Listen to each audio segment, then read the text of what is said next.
Good evening. This is my brief synopsis of my own personal review, reflection and critique of interview number 4.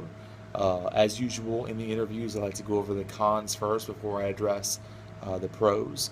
The major cons that I had while interviewing Dan, the interview went really well. Really got Dan to open up a lot about his lifting competition, but I really felt that because I knew a lot about a lifting competition and what the athletes go through, that I led Dan into some of his questions. I was really excited about the interview once I found out what Dan's object was going to be. That I was really curious, almost like in a personal sense, to want to know more about Dan's lift and what that meant to him. That I feel like those feelings kind of took over the interview, and I didn't maintain the proper professionalism that I should have going through the interview. That being said, I didn't want to be so cold and professional that I didn't feel like I was understanding what Dan was saying, but it did come across that I was definitely, you could tell that me as the interviewer, that I knew more about the event and therefore led him into some of the answers for the questions that I was asking. Specifically on the cons, the questions that I asked him weren't clear enough. They weren't just like very open for him to answer. It feels like I led him into those. One of the ones specifically, I asked the question because I assumed that the meet went one way, the meet being the lifting meet, and Dan had to rephrase that question back to me because he didn't understand it very well. I think again that's because I was jumping the gun and leading him into some of those questions. I did notice that I was asking questions while I was thinking. The interviewee had an answer to my question. That question then formulated a question that I wanted to ask after the follow-on question, and I was thinking while I was speaking, and you can see that my eyes no longer maintain contact. My hands are really far out to the side, and my facial expression is somewhere else. You can see that I'm trying to picture the event that he was in, not so much from the details that he gave me, but the details that I'm trying to populate in the story that he gave me. And that's not professional because I'm not letting the interviewee give me those details. Um, let's see, at the very end, the questions were way too leading as far as like the podium and the medal. I asked him if he walked up to a podium to receive his medal. He then followed in and said, yes, there was a podium, almost in the same form of repeating my words back to me, which is a clear, um, which a clear assessment would show that I led him into that question because he used my same sentence structure to give it back to me by his own words.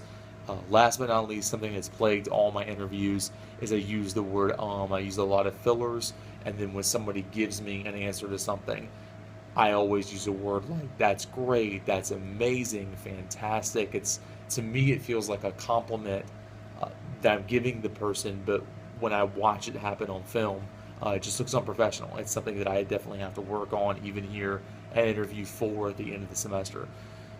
The pros to the interview, I really felt like I knew the material, and that allowed me to ask deeper questions than I could have if it was something that was foreign to me.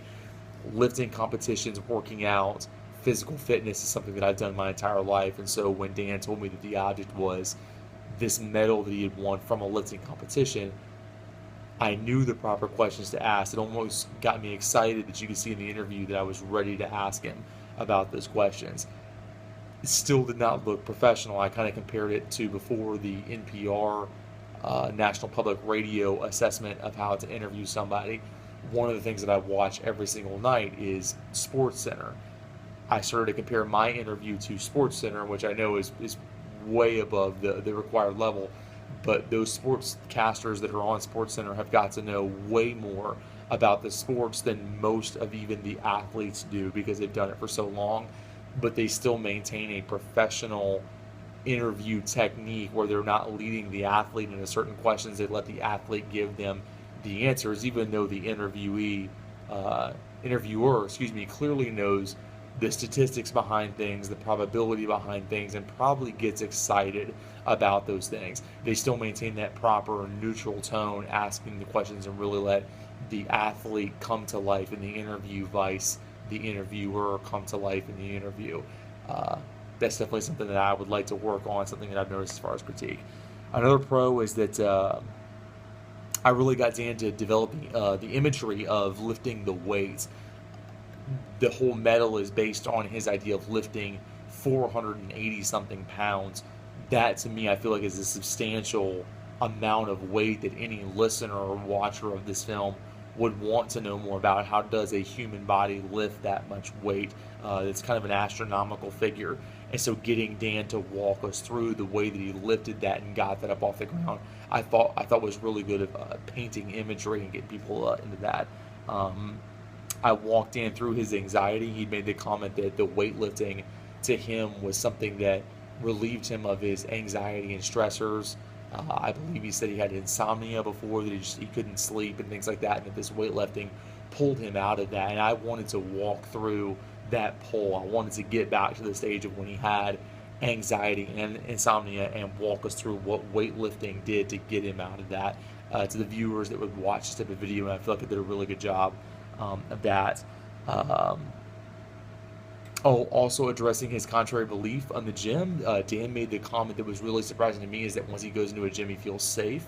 That is not the type of language that most interviewees, or I feel like any viewer or listener of this interview would not necessarily agree with. It's just not a word they would use. Not normally most people do not associate a weightlifting gym with safety, almost just the opposite. So to hear Dan say that and be so comfortable in those words, I felt like I was really able to extract and pull from that from Dan to get him to tell us more about like what creates that safety that's so strange to the rest of us. Explain that to us. I wasn't intimidated by that, or I wasn't stuck on that word in my own head. Also, last but not least, I got the interviewee to open up about his medal and how that medal made him feel, being the first medal that he had ever earned in his lifetime at the age of, I believe he said 22, 23. That's pretty substantial. Maybe I'm putting my own feelings on that. As a young athlete growing up, something my parents definitely pushed me through was sports. I earned medals and trophies all throughout my life. So to hear that at 22, such a developed and mature state, an age in Dan's life that was the first one he'd ever earned, I would imagine that meant so much more to him than any of that could have possibly meant to me back in the past, or would even mean now. If someone were to give me a medal now, I'm not saying that I wouldn't like the medal, but it would just be another one that was added to this collection. And I'm not saying that to be to come across, I don't even know what the word I'm looking for is, selfish or snobbish or anything like that. It was fascinating to me that this is the first time that he'd ever won a medal, and to see the emotion that was behind that, with his social maturity stacked on top of it. I really wanted to dive into that, and I felt like I did a good job with that. So that's my assessment of interview number 4. I hope I continue to get better in this process. Thank you.